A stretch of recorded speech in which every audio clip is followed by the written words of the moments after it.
الحمد للہ وکفا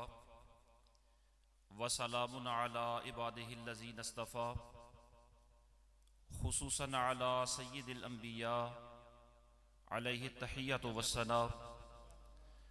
اما بعد فاعوذ باللہ من الشیطان الرجیم بسم اللہ الرحمن الرحیم رجال یحبون ان یتطہروا واللہ یحب المطہرین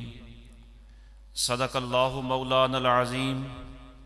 وبلغنا رسولہ النبی الکریم الامین ونحن علی ذلک لمن الشاہدین والشاکرین والحمد للہ رب العالمین ان اللہ وملائکتہ یصلون علی النبی یا ایہا الذین آمنوا صلوا علیہ وسلموا تسلیما الصلاۃ والسلام علیک یا سیدی یا رسول اللہ وعلی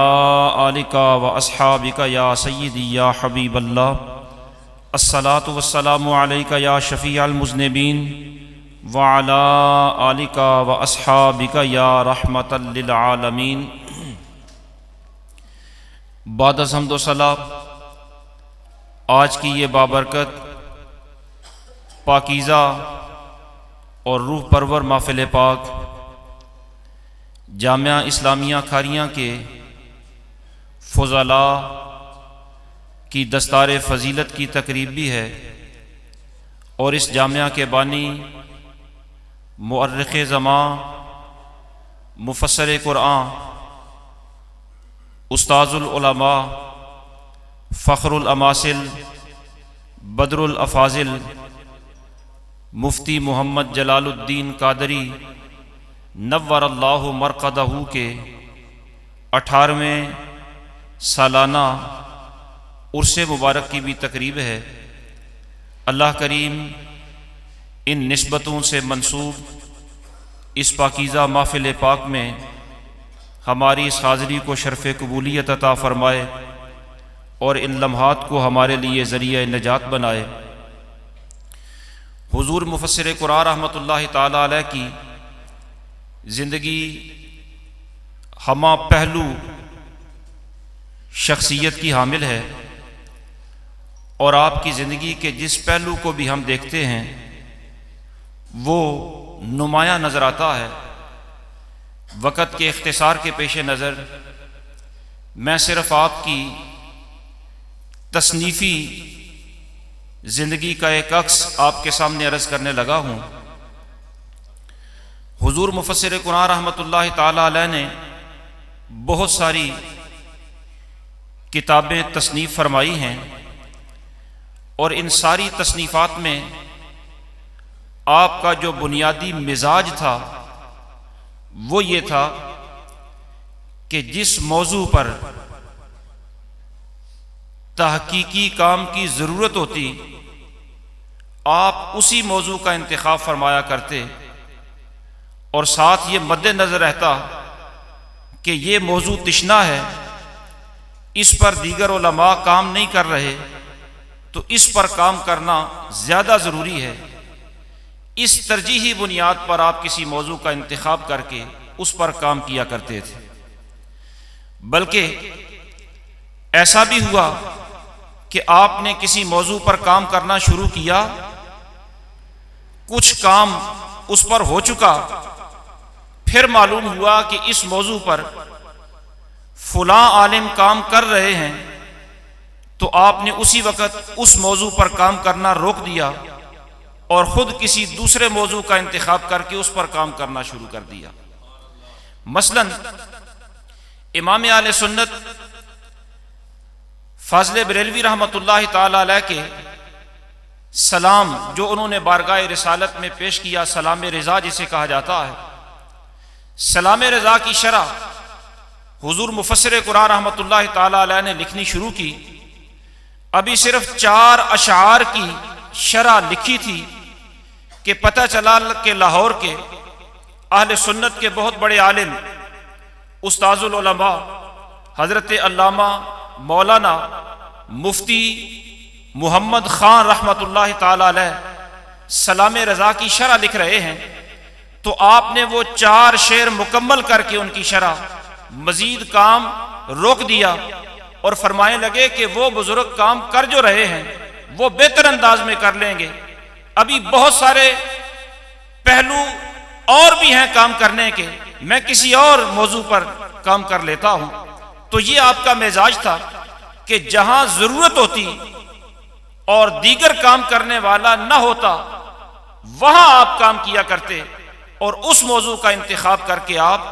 تصنیف کیا کرتے تھے۔ اور جن لوگوں کو تحریر سے تصنیف سے واسطہ ہے وہ یہ جانتے ہوں گے کہ یہ مرحلہ کٹن ہوتا ہے، مشکل ہوتا ہے، محنت طلب ہوتا ہے۔ جہاں کام کرنے والے پہلے ہی زیادہ ہو وہاں تو بہت سارا مواد جمع ہو چکا ہوتا ہے، اس جمع شدہ مواد میں سے انتخاب کر کے کتاب مرتب کر دینا یہ اتنا بڑا اہم کارنامہ نہیں ہوتا جتنا تحقیقی اور تصنیفی کام مشکل یہ ہوتا ہے کہ جہاں کام کرنے والے نہ ہوں، مواد جمع کرنے کی ضرورت ہو، چھان بین کرنی پڑے اور پھر تفتیش اور جستجو کر کے مواد اکٹھا بھی کیا جائے اور اسے چھان کر قابل مطالعہ مواد عوام کے سامنے رکھ دیا جائے اور تحقیق پیش کی جائے، یہ مشکل کام ہوتا ہے۔ تو مفسر قرآن رحمۃ اللہ تعالی علیہ کی جتنی بھی تصنیفات ہیں ان کا بنیادی مزاج یہ ہے کہ جس موضوع پر کام کی ضرورت ہوتی اور دیگر علماء اس پر کام نہیں کر رہے ہوتے تھے، حضور مفسر قرآن رحمۃ اللہ تعالی علیہ اس موضوع کا انتخاب کر کے اس پر کام کیا کرتے۔ اور پھر آپ کی جو تصنیفات ہیں ان میں بھی مختلف پہلو ہیں، مثلاً آپ کی جو آخری معرکۃ الآراء تصنیف ہے جس کو تفسیر احکام القرآن کہا جاتا ہے، اس موضوع کے انتخاب کی وجہ بھی یہ تھی، آپ خود اس کے سبب تالیف کو بیان کرتے ہوئے لکھتے ہیں کہ اس دور میں ایک ایسا طبقہ پیدا ہو گیا ہے جو فقہا کی مسائل جمیلہ کو قدر کی نگاہ سے نہیں دیکھتا اور وہ فقہا کی خدمات اور ان کی تدوین فقہ اس سے وہ انکاری ہے، اور ان کا ہر بات میں ہر مسئلہ میں مطالبہ یہ ہوتا ہے کہ یہ بات ہمیں فقہ کی کتاب سے نہ دکھائیں، یا قرآن سے ثابت کریں یا حدیث سے ثابت کریں۔ تو مفسر قرآن رحمۃ اللہ تعالی علیہ نے قرآن مجید کی ان آیات کو منتخب کیا جنہیں احکام والی آیات کہا جاتا ہے، اور ان آیات سے عملی زندگی روزمرہ زندگی کے وہ فقہی مسائل جنہیں فقہا نے مرتب کیا تھا آپ نے اسے تفسیر اور حدیث کی روشنی میں مرتب کر کے لوگوں کے سامنے پیش کیا، تاکہ یہ جو مطالبہ کیا جاتا ہے کہ یہ مسئلہ قرآن و سنت کی روشنی میں واضح کریں، تو تفسیر احکام القرآن آپ نے مرتب کر کے وہی مسائل جو فقہا نے بیان کیے تھے انہیں قرآن و سنت کی روشنی میں مرتب کر کے آپ نے عوام الناس کے سامنے ایک نمونہ پیش فرما دیا۔ اور اس موضوع پر اگرچہ عربی زبان کے اندر بہت ساری کتابیں تھیں، لیکن اردو زبان میں ایسی ضخیم کتاب اس سے پہلے موجود تھی ہی نہیں، اس لیے ضرورت تھی تو آپ نے تفسیر احکام القرآن مرتب فرمائی اور امت مسلمہ پر بڑا عظیم احسان فرمایا۔ اور اس میں آپ کا اسلوب یہ تھا کہ قرآن مجید کی آیت لکھ کے اعلیٰ حضرت فاضل بریلوی رحمۃ اللہ تعالی علیہ کا ترجمہ کنز الایمان شریف لکھ کر اس کے بعد سب سے پہلے آیت مبارکہ میں جو مشکل الفاظ استعمال ہوئے ان الفاظ کی صرفی، نحوی، لغوی آپ وضاحت فرماتے ہیں، اور کسی لفظ کے بعض اوقات متعدد معنی ہوتے ہیں اور یہاں کون سا معنی استعمال ہوا ہے آپ اس کا تعین فرماتے ہیں، اور کس معنی سے کون سے مسائل اخذ کیے جاتے ہیں آپ اس بات کی بھی نشاندہی فرما دیتے ہیں۔ اور پھر لغوی تحقیق کرنے کے بعد آپ اس آیت مبارکہ کا شان نزول اور پس منظر بیان فرماتے ہیں، اور بہت سارے مسائل آیت مبارکہ کے پس منظر اور شان نزول سے بھی آپ اخذ فرماتے ہیں۔ اس کے بعد آیت کے الفاظ کی جو ترتیب ہوتی ہے اسی ترتیب سے جس جس لفظ سے جو مسئلہ فقہا نے اخذ کیا وہ ترتیب وار فقہی مسائل آیت مبارکہ کے حوالہ سے بیان کرتے ہیں، اور حوالہ فقہ کی کتاب کا نہیں دیتے بلکہ حوالہ تفسیر کا دیتے ہیں۔ اس سے امت کو یہ سہولت میسر آ گئی کہ وہ جو مطالبہ تھا کہ ہر مسئلہ قرآن کی روشنی میں بیان کریں، حدیث کی روشنی میں بیان کریں، اس مطالبہ کو تفسیر احکام القرآن بڑے احسن انداز کے اندر پورا فرما رہی ہے۔ یعنی آپ یہ ثابت کرنا چاہ رہے ہیں کہ فقہا کی جو مسائی ہیں اور انہوں نے جو فقہ مرتب کی ہے وہ صرف ان کے ذہنوں کا نتیجہ نہیں ہے بلکہ قرآن و سنت کے نور کا وہ حسین نچوڑ ہے جو فقہا کی مسائی جمیلہ سے ہمارے سامنے آتا ہے۔ تو یہ آپ کی تفسیر احکام القرآن اردو کے اندر منفرد اور پہلی تفسیر ہے۔ اسی طرح حضور مفسر قرآن مؤرخ زمان رحمت اللہ تعالی علیہ نے تاریخ پر بھی بہت سارا کام کیا، خصوصاً پاکستان بننے سے پہلے یہاں جو بر صغیر کے اندر تحریکیں چلیں ان میں سے تحریک ہجرت بھی ہے،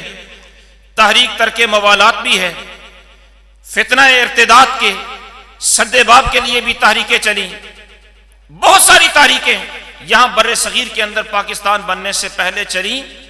اور در حقیقت وہی تحریکیں تھیں جن کے اندر قوم میں جوش، جذبہ اور ولولہ پیدا کیا گیا، اور انہی تحریکوں کی بنیاد پر پاکستان کی تحریک پاکستان مارز وجود میں آئی،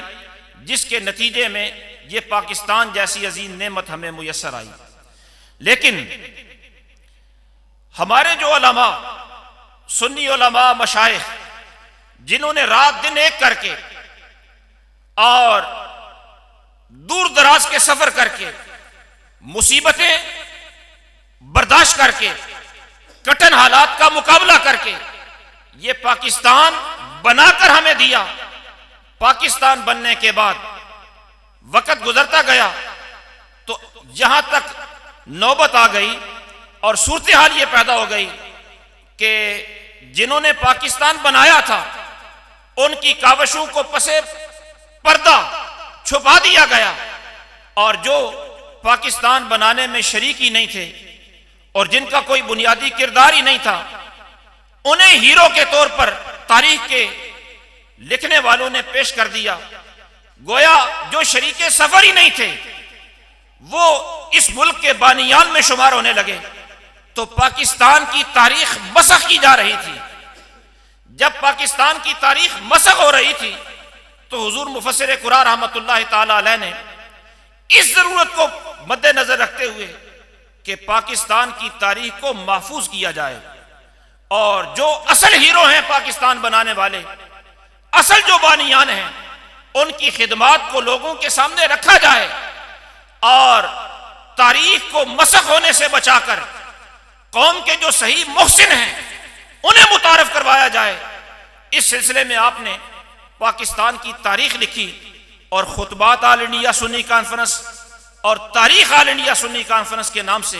ضخیم کتابیں امت کو تحفے کے طور پر عطا فرمائیں۔ اسی طرح حضور محدث اعظم پاکستان جو حضور مفسر قرآن رحمت اللہ تعالی علیہ کے استاذ بھی ہیں اور شیخ طریقت بھی ہیں، پیر بھی ہیں، ان کی سوانح حیات آپ نے مرتب فرمائی، اور آپ یہ فرمایا کرتے تھے کہ جب میں حضور محدث اعظم پاکستان رحمت اللہ تعالی علیہ کی سیرت لکھنے لگا، ان کی سوانح حیات لکھنے لگا، تو میرے سامنے دو آپشن تھے، دو صورتیں میرے سامنے تھی۔ ایک تو میرے سامنے آپشن یہ تھا کہ میں اب تاریخ لکھنے لگا ہوں ایک شخصیت کی، اور مورخ کی یہ ذمہ داری ہوتی ہے، اس کا یہ فرض منصبی ہوتا ہے کہ اس کے سامنے جو بھی روایت آئے، راوی اس کے سامنے صحیح ہو تو مورخ کی ذمہ داری ہے کہ وہ روایت لکھے۔ اب روایت بعض اوقات کسی شخصیت کے حق میں بھی ہوتی ہے اور بعض اوقات کسی کے خلاف بھی ہوتی ہے، بعض اوقات وہ روایت کسی کی عظمت بھی بیان کر رہی ہوتی ہے اور بعض اوقات خلاف عظمت بھی ہوتی ہے۔ تو ایک میری بحیثیت مورخ ذمہ داری ہے کہ میرے سامنے روایات آئیں گی، میں لوگوں سے ملوں گا، ان سے اپنے شیخ طریقت اور اپنے استاذ کے بارے میں تاریخی حوالے پوچھوں گا، تو ممکن ہے کوئی ایسی روایت آ جائے کہ جو میری عقیدت کے خلاف ہو، جو میرا امتحان بن جائے کہ اب یہ میرے شیخ طریقت کے بارے میں بات آ رہی ہے اور بات نقل کرنے والا بھی ایسا ہے کہ جس کو جھٹلایا نہیں جا سکتا، تو میری بحیثیت مورخ ذمہ داری کیا ہونی چاہیے کہ میں وہ روایت لکھوں یا نہ لکھوں۔ ایک طرف مورخ ہونے کی حیثیت ہے اور دوسری طرف میں ظاہر ہے ان کا شاگرد بھی ہوں، ان کا فیض یافتہ بھی ہوں اور ان کے سامنے زانوئے تلمس طے کیا ہے، ان کے سامنے میں نے طریقت کی اسباق پڑھے ہیں اور میرے وہ شیخ طریقت ہیں،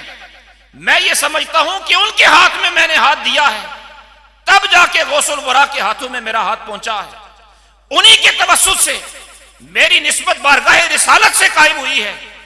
تو میری عقیدت کا امتحان یہ تھا کہ اگر کوئی ان کی شخصیت کے منافی بات آئے تو میں اس کو رد کر دوں، میں اپنی عقیدت کے ترازو میں جب تولوں وہ پوری نہ آئے تو اسے قبول نہ کروں۔ یہ دو پہلو میرے سامنے بڑے عجیب سے آ گئے کہ بحیثیت مورخ ذمہ داریاں اور تقاضا کرتی ہیں اور بحیثیت شاگرد اور مرید ذمہ داریوں کا تقاضا اور ہے۔ فرماتے ہیں کہ پھر میں نے اللہ رب العالمین پر توکل کرتے ہوئے یہ فیصلہ کیا کہ میں شاگرد تو ضرور ہوں لیکن وہ میری اور میرے استاذ کی عقیدت کا معاملہ ہے۔ اب میں لوگوں کو تاریخ دینے لگا ہوں